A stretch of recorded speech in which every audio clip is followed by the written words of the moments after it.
আসসালামু আলাইকুম রহমতুল্লাহ বারাকাতুহু।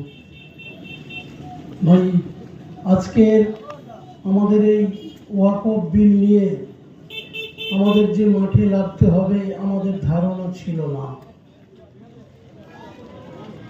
কি হচ্ছে সারা ভারতবর্ষে আপনারা সকলেই আমরা বুঝতে পারছি। আপনারা জানেন যে জমিয়ত ওলামায়ে হিন্দ একটি অরাজনৈতিক অসাম্প্রদায়িক সংস্থা। যখনই কোথাও কোনো বিপদ হয়ে থাকে জমিয়ত ওলামায়ে হিন্দ সেখানে ছুটে যায়। এর দীর্ঘ ইতিহাস আছে, 103 বছর এর বয়স। এর আগে বিভিন্ন নামে আমাদের সামনে এসেছে, কিন্তু ঠিক স্বরূপ নিয়ে আমাদের সঙ্গে এসেছে 103 বছর। আপনারা শুনেছেন বা জানেন যে আমাদের জমিয়ত ওলামায়ে হিন্দের যিনি সর্বভারতীয় সভাপতি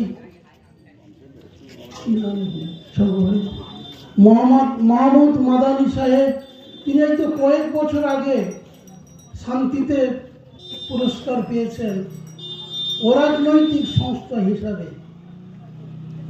আমরা কি দেখেছি এই জমিয়ত ওলামায়ে হিন্দকে, যে এই সংস্থার কর্ণধার হয়ে কিভাবে তিনি গোটা ভারতবর্ষকে সামলেছেন। বিভিন্ন সময়ে বিভিন্ন জন এসছেন, আমরা দেখেছি। সেই একটা ইতিহাস হয়ে আছে যে জমিয়ত ওলামায়ে হিন্দ তারা বন্দুকের সামনে দাঁড়িয়েছে, একসঙ্গে সমস্ত ওলামায়েদের দাঁড় করে দিয়ে সেখানে বন্দুক চালিয়েছে। এই হচ্ছে সেই জমিয়ত ওলামায়ে হিন্দ। তো আরো ইতিহাস আছে, বিভিন্ন সময়ে বিভিন্ন রকম আমরা দেখেছি যে জমিয়ত ওলামায়ে হিন্দ যখন মাইকে আজান বন্ধ করে দেওয়া হলো তখন এরাই প্রতিবাদ করেছে রাস্তায় নেমে। এর একটা দীর্ঘ ইতিহাস আছে। শুধু তাই না, যখনই কোনো পক্ষ বলেছে যে জমিয়ত ওলামায়ে হিন্দ একটা জমিয়ত ওলামায়ে হিন্দ যে সে ওই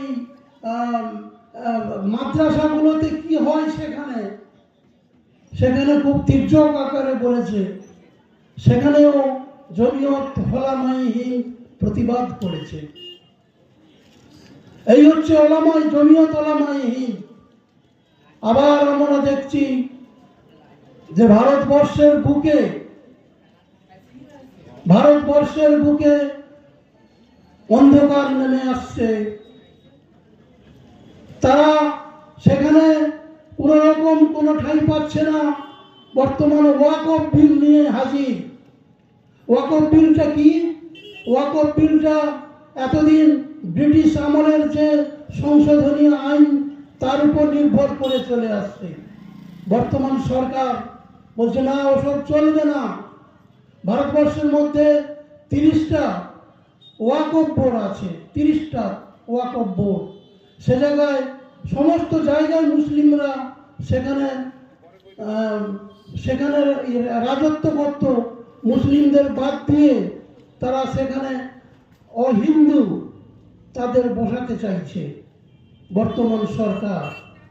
আমাদের মোদিজি বলছেন কয়েকদিন আগে, আপনারা পেপার পত্রিকায় পড়েছেন, যে সংবিধানে ওয়াকফ বলে কোনো ধর্ম নেই, কোনো উল্লেখ নেই।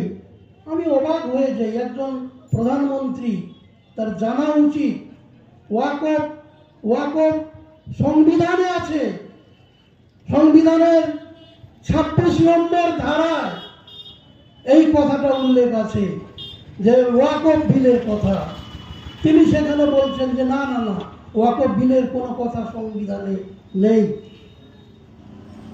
তো আরো অনেক কথা উনি বলছেন বিভিন্ন জায়গায়। আরেকজন অমিত শাহ বলছেন যে এবারে ওয়াকফ বোর্ড পুরোপুরি আমরা কবজা করব। কিভাবে কবজা করবে? না, এক এক জায়গায় 2-3 জন অমুসলিমদের বসিয়ে দিয়ে ওয়াকফ বোর্ডগুলোকে আমরা পরিচালনা করব। আরও অনেক বড় বড় কথা বলছে।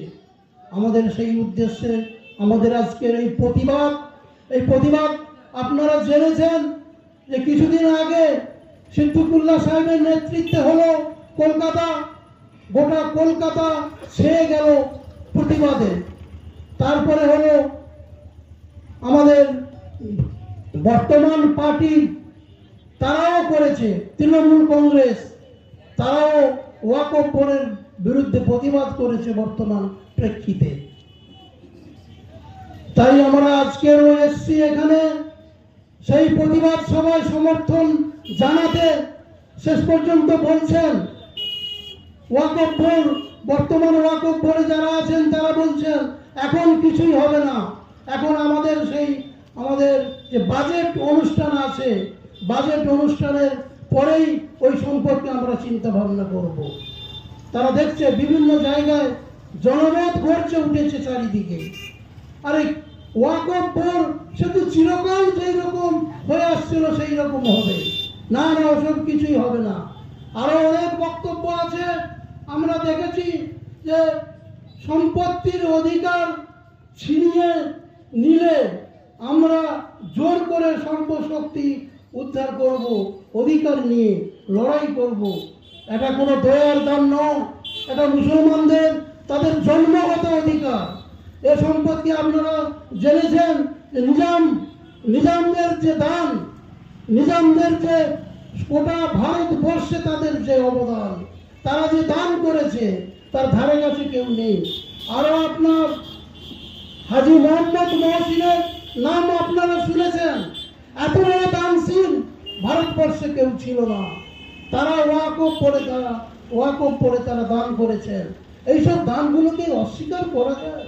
এগুলো মুসলমানদের দান করেছেন, মুসলমানদের তাদের জন্মগত অধিকার এই সম্পত্তি।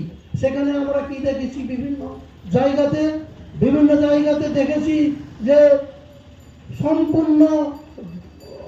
সম্পূর্ণ গ্রাস করেছে। মানে সেই বর্তমান অবস্থায় নেই তারা। বর্তমান অবস্থায় এক ভাগ হয়তো কোথাও আছে, কোথাও 1.5 ভাগ আছে, কোথাও 2 ভাগ আছে। এইরকম অবস্থার মধ্যে ওয়াকফ বোর্ড ঘুরিয়ে চলছে। সেটাকেও তারা বিসর্জন দিতে চায় না, তারা গোটাটাই অধিকার করতে চায়। আরো আপনার আছে যে ভারতের জং অধিকার, জং কথার অর্থ হচ্ছে যুদ্ধ। এই যুদ্ধ আমাদের বহাল থাকবে। এই যুদ্ধকে কেউ কোনোদিন ঠেকাতে পারবে না যতক্ষণ আমাদের মর্যাদার আসনে প্রতিষ্ঠিত করে। তাই আমি আরেকটি কথা বলি যে গোটা ভারতবর্ষে আজ দুর্যোগের ঘনঘটা চারিদিকে যেভাবে ছায়া মেলেছে, বর্তমান অবস্থায় আমরা এর প্রতিবাদ করতে চাই। প্রতিবাদ আরো হবে। গোটা কলকাতায় বিভিন্ন সংস্থা তারা প্রতিবাদ করবে। এই প্রতিবাদ তারা কোথায় নিয়ে যাবে জানি না। তারা একমাত্র তাদের উদ্দেশ্য ওয়াকফ বোর্ড যতক্ষণ না তাদের মনোমত হচ্ছে ততক্ষণ তারা চালিয়ে যাবে। আমি তাই বলবো, আজকের আমরা এখানে এসছি, আমরা কলকাতায় করেছি, আমাদের তৃণমূল কংগ্রেস কলকাতায় করেছে এবং আমাদের মাননীয় মমতা ব্যানার্জি বিভিন্নভাবে বিভিন্ন বক্তব্য রেখেছেন। সেই কথাকে আমরা স্বাগত জানাই। তাই আমরা আর বেশি আমার বক্তব্য, আমি তো এমনি অসুস্থ, বেশি বক্তব্য দীর্ঘায়িত করব না। যাতে ওয়াকফ সম্পত্তি পুনরুদ্ধার হয়, যাতে ওয়াকফ তাদের পুনর্জীবন হয়, আমি এই কটি কথা জানিয়ে আমি আমার সংক্ষিপ্ত বক্তব্য শেষ করছি। ওয়াকফ বোর্ড দীর্ঘজীবী হোক, এই কটি কথা বলে আমি আমার মাইক্রোফোন বন্ধ করছি।